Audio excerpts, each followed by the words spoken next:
Сәлем бәріне. Бүгінгі менде программада кисть. Бүгін кистті жасаймыз.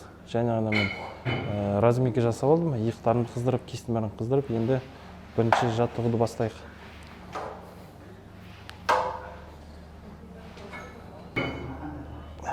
Бірінші аз салмақтан бастаймыз.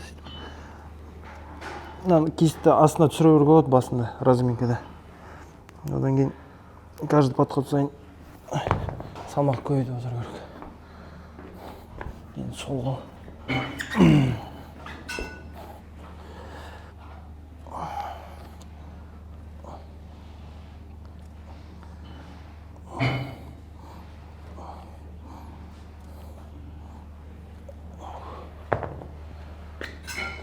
Келесі.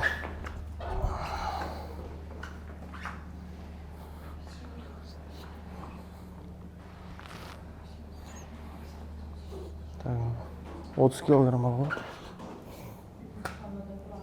Әр подход сайын демалып отыру керек. Бір жарым минут демалып, келесі подходқа жақындау керек.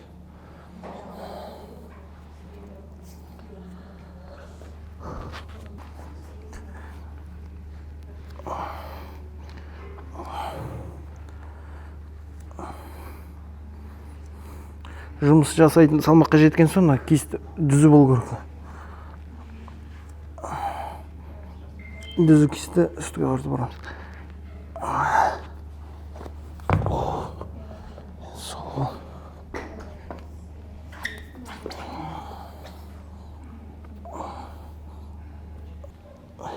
Дәл осылай 5 подход жасаймыз. Жұмыс жасайтын салмаққа жетеміз ғой. Мысалы үшін мен 30 килограммен 5 подход жасау керек.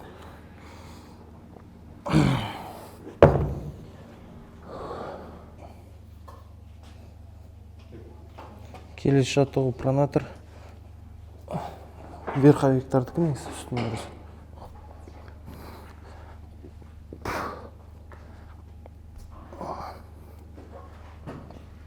Дүзу кисттен бұрау керек. Мен дүзу кисттен бұраймын.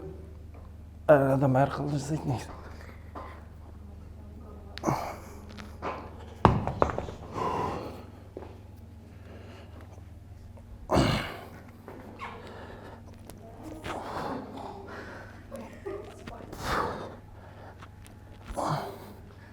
Кейбіреулер осылай бұрап жасайды мен осы жақта.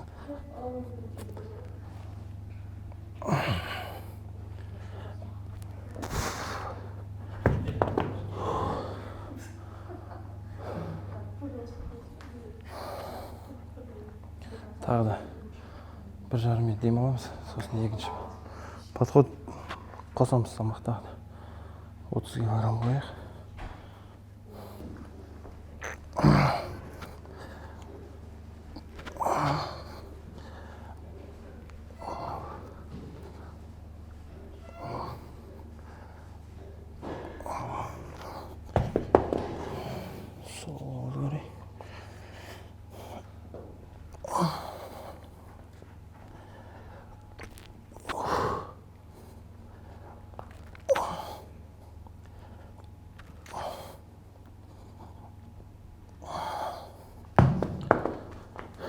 Осы салмақпен жұмыс жасаймын.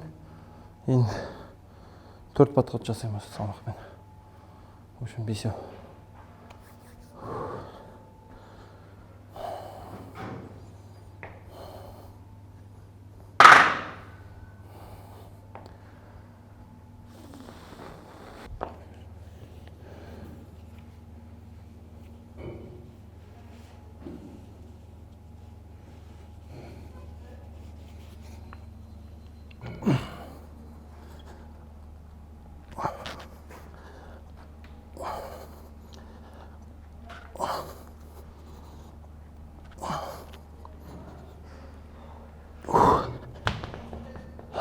Осы жаттығуды аптасына мен бөлем, бір аптада жеңіл салмақпен істеймін. Бүгін мысал үшін ауыр салмақпен істеп жатырмын. 5 подход жасаймын, 4-5 повторенияға. Ал басқа күндері, мысал үшін қазір 30 килограмм болса, 20-25 килограмм қоямын да, 10-12 повторенияға жасаймын.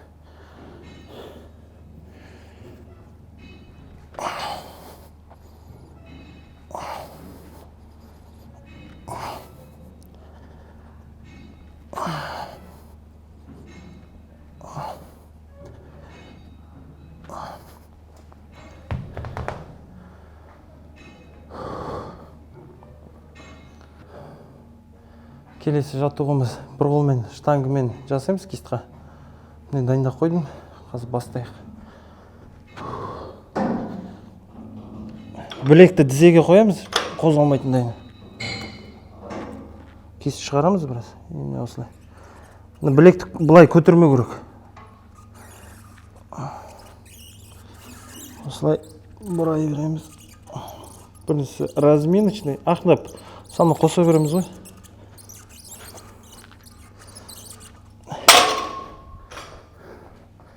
Енді сол қолмен.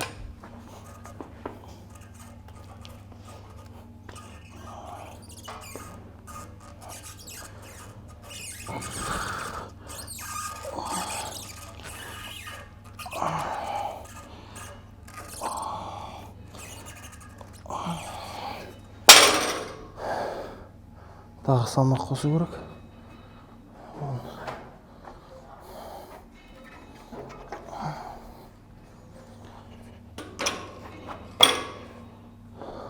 Осы жаттығу солай 4-5 подход. Также үлкен максимальный веске апарамыз. Сол үшін мен қазір 40 килограмм мен жасасам, сол 40 килограмм сол үшін маған максимальный вес болады. Максимальный веспен мен 4-5 подход жасау керекпін. Вообще максимальный весті таңдау үшін үлкен салмақ, сол үшін сен 4-5 повторение жасай алатындай максимум. Сол үшін 5-шісі маған максимальный кетеді. Сол сен максимальный весін. Получается, одан кейін средний веса дейді ол. Получается 40 килограмм, одан мысалы 25 килограммен сен на количество жұмыс істейсің. 10-15 солай жасау керек. Ол бір апта легкий веса, екінші апта тяжелый веса деп мен өзім бөлем солай. Сол үшін осы аптада менде ауыр салмақтар, қазір ауыр салмақпен жасаймыз. 40 килограмм кетті.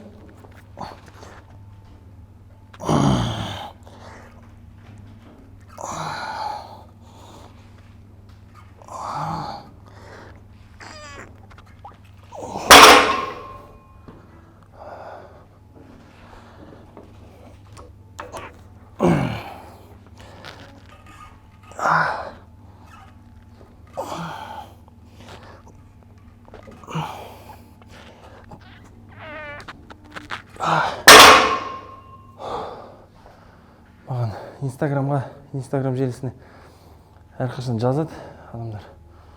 Программа жазып бер. Вообще адам өзі индивидуальный. Оған мысалы үшін біреудің қол қысқа, біреудің қол ұзын. Әркімге өзінің жаттығулары бар. Мысалы үшін блокта да жасайды. Блоктың положениялары бар.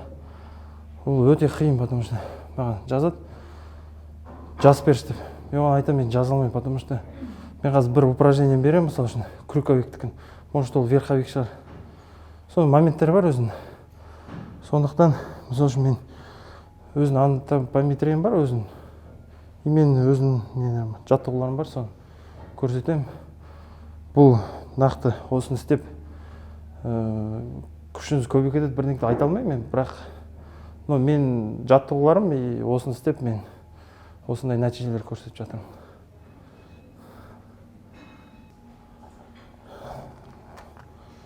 Келесі жаттығуымыз осындай ручкамен жасаймыз. Көбі қателес жатады, осыны алады да осылай. Осыға бит тарта береді. Бұлай бұрау керек. Нагрузка көбірек болады да, саусаққа. Саусақты айландыратындай. Жерде осыны саусақ, киіс жұмыс дейді. И боковая связкалар мәжілді. Өзіңе тартасың ғой. Осыны киіс саусақтарға нагрузка түседі.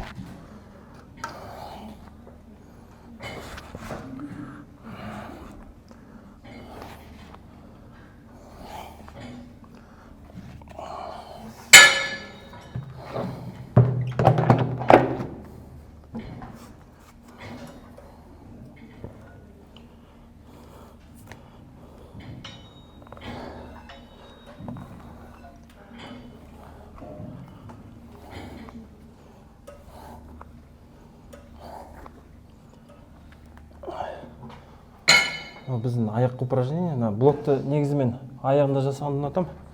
Стол қойып алам. Столдан кейін.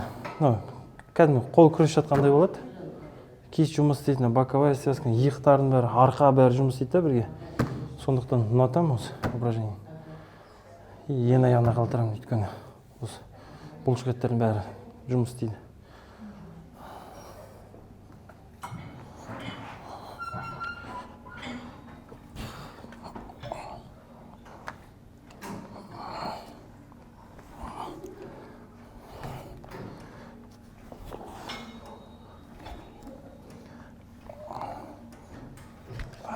Мына ручканың қызық положениялары бар мынандай. Кейбіреулер түсінбей жатады. Мысалы үшін былай қойсаң, үстіңгі жағына қарата нагрузка береді. Көрдіңіз бе? Тұрған положениесінде үстіңгі жағына нагрузка береді. Басында верховиктарға үстіне қарата бұрған, мына жаққа нагрузка түседі.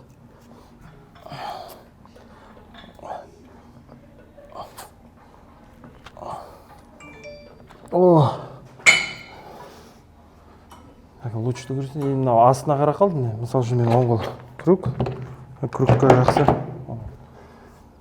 Бұрап аламыз. Көрдіңіз бе, астына нагрузка түсіп отыр. Астың жағын астына бұрамыз. Как раз менің техникама келеді. Упражнение осы.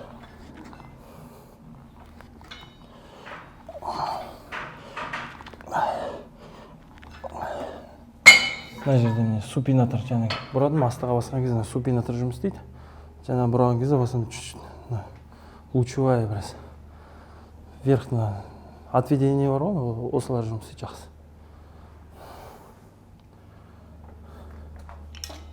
Как раз вот так сделать, заметил.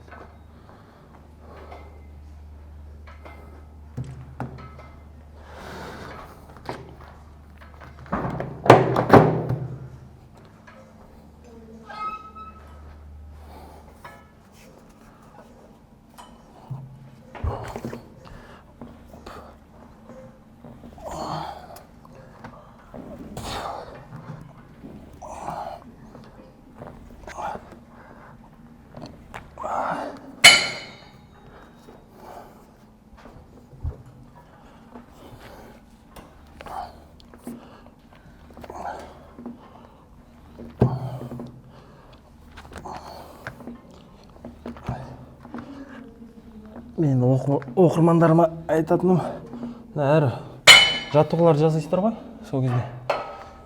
Күрескенде қалай тұрасыздар, мысал үшін. Күресте өзінің правилалары бар, мен дүзе тұратын, мысал үшін. Мен әр жаттығымда осы положение бастаймын. Мысал үшін мен тұрдым, судья қалай қояды мен. Мысал үшін судья қойды, мен дүзе, киістің бәрі дүзу, осылай мен жаттығымдарын бастаймын. Ал келдім, қайта қайттым. Мысал үшін 20 повторений мен 20 повторенияда осылай дүзу келем. Қайт келем, қайтадан жасаймын. Ол жақсы. Мысал үшін жарысқа келдім мен. Ровно тұра саламын, дүзу. Маған күрескенге де ыңғайлы. Кейбіреулер киістің бұрып сөйтіп күреседі. Судья дүзесе, оған күресе алмай қалады. Мысал үшін маған удобно. Мен келем, сразу қоямын. Обычно 10 секунд ішінде маған уже старт береді. Мен білем да. Ал кейбіреулер киістарын бұрып тұрса, ол уже өзінде шаршайсың, соперникте шаршайды. Күресудің уақыты созылады. Одан кейін уже вероятность того, что забиться можно деген сияқты. Қолдарын тарылып, жеңіліп қалу да может. Сол үшін ең бастысы осы жаттығуда өзін дұрыстасаң, жарыста да өзін солай көрсетесің. Ал достар, бүгінгі жаттығымызды тамамдадық. 4 жаттығу жасадық бүгін. Кистқа. Бүгінгі күн кист болды. Енді келесі жолы Алла қаласа сіздер үшін тағы осындай видео жаттығулар түсіретін боламыз. Енді бицепс немесе лучевая, верхқа немесе бицепске көрсететіндердің жаттығуларын көрсететін боламыз. Өзім лично жасайтын жаттығуларымды. Сол күтіңіздер. Подписывайтесь осы каналға. Сол жақсы комментарийларыңызды қалдырып отырыңыздар. қандай сұрақтарыңыз болса, соларды талқылап, келесі жолға жолдайтын боламыз, өйстіп түсіріп. Сол, рахмет, сау болыңыздар.